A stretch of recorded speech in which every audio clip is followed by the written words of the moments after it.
सर्वांना प्रभू येशू ख्रिस्तांमध्ये सलाम. देवप्रीती आहे या दुसऱ्या भागात आज आपण पवित्र शास्त्रातून मनन करूया. एकमेकावर प्रीती करणे किती अगत्याचे आहे हे आपण पहिल्या भागात पाहिले. प्रभू येशूने मत्ते शुभवर्तमानात अध्याय 22 वचन 37-38 आपणास काय म्हटले ते आपण पाहू. येशू त्यांना म्हणाला, तू आपला देव परमेश्वर याच्यावर पूर्ण अंतःकरणाने, पूर्ण जीवाने व पूर्ण मनाने प्रीती कर. हीच मोठी व पहिली आज्ञा आहे. हिच्यासारखी दुसरी ही आहे की तू आपल्या शेजाऱ्यावर स्वतःसारखी प्रीती कर. या दोन आज्ञावर सर्व नियमशास्त्र व संदेशांचे ग्रंथ अवलंबून आहेत. या ठिकाणी आपण पाहतो की शेजाऱ्यावर प्रीती कर व ती आपल्या स्वतःसारखी कर असे म्हटलेलं आहे. त्यामुळे म्हणजे आपण जशी आपल्या स्वतःवर प्रीती करतो तशी आपण करण्यास आपणास आज्ञा दिलेली आहे. मुलांनो, आपल्या शब्दाने किंवा जिभेने नव्हे तर कृतीने व सत्याने आपण प्रीती करावी असे योहान शुभवर्तमान अध्याय 3:8 वचनमध्ये आपण पाहतो. म्हणजे नुसते बोलणे नसून आपली कृतीमधून प्रीती दिसणे आवश्यक आहे. खरेपणाने कृतीमधून प्रीती दिसणे अत्यावश्यक आहे. पूर्ण नम्रता, सौम्यता व सहनशीलता दाखवून एकमेकांना प्रीतीने वागवून घ्या असे आपण इथे इफिसकरास पत्र अध्याय 4 वचन 2 आपण पाहतो.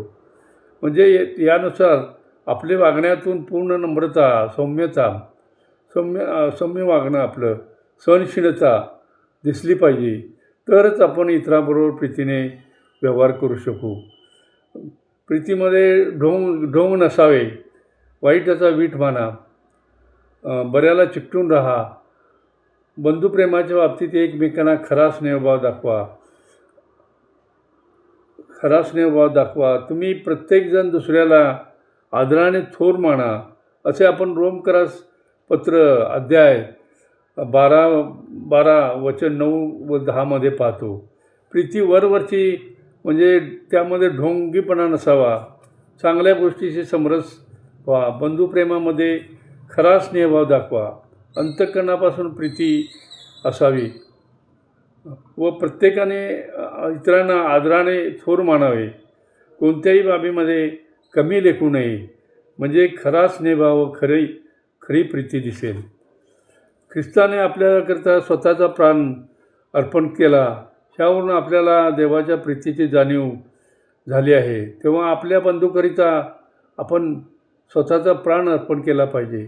मग जवळ संसाराची साधने असून व आपला बंधू गरजवंत आहे पाहून जो स्वतःला त्याचा कळवळा येऊ देत नाही त्याच्या ठायी देवाची प्रीती कशी राहणार हे आपण पहिले योहान 3 अध्याय 16 आणि 17 पाहतो. बंधू आपल्या अडचणीत आहे, त्याला सहाय्य करण्यासाठी जर तो आपल्याकडे अप्रोच झाला असेल तर त्याचा आपला कळवळा जर येत नसेल तर आपल्यामध्ये अंतःकरणात प्रीती नाही. जर त्या खरा स्नेहभाव आपल्यामध्ये असेल, प्रीती असेल तर आपल्या अंतःकरणात कळवळा जाणवेल व त्यास आपण प्रीती म्हणता येईल. वैरावर प्रीती करा असं सांगितलेलं आहे प्रभूने आपल्याला. त्याच्यासाठी प्रार्थना करण्यासाठी सांगितले आहे. तुमचा छळ करणाऱ्यांना आशीर्वाद द्या, शाप देऊ नका असे रोमकरास पत्र अध्याय 12 वचन 14 आपण पाहतो. मी तर तुम्हाला सांगतो, तुम्ही आपल्या वैऱ्यावर प्रीती करा. जे तुम्हाला शाप देतात त्यांना आशीर्वाद द्या. तुमचा द्वेष करतात त्यांना बरे करा. जे तुमचा छळ करतात व तुमच्या पाठीस लागतात त्यांच्यासाठी प्रार्थना करा. अशासाठी की तुम्ही आपल्या स्वर्गातील पित्याचे पुत्र व्हावे. कारण तो वाईटावर व चांगल्यावर आपला सूर्य उगवतो आणि नीतिमानावर अनितिमानावर पाऊस पाडतो. कारण जे तुमच्यावर प्रीती करतात त्यांच्यावर तुम्ही प्रीती केली तर तुमचे प्रतिफळ काय असे आपण मत्ते शुभवर्तमान अध्याय 5 व वचन 44 ते 46 पाहतो. जे आपल्यावर प्रीती करतात त्यावर आपण प्रीती करणं म्हणजे फारसे मोठी गोष्ट नाही, पण त्यांच्यावर आपण प्रीती करतोच.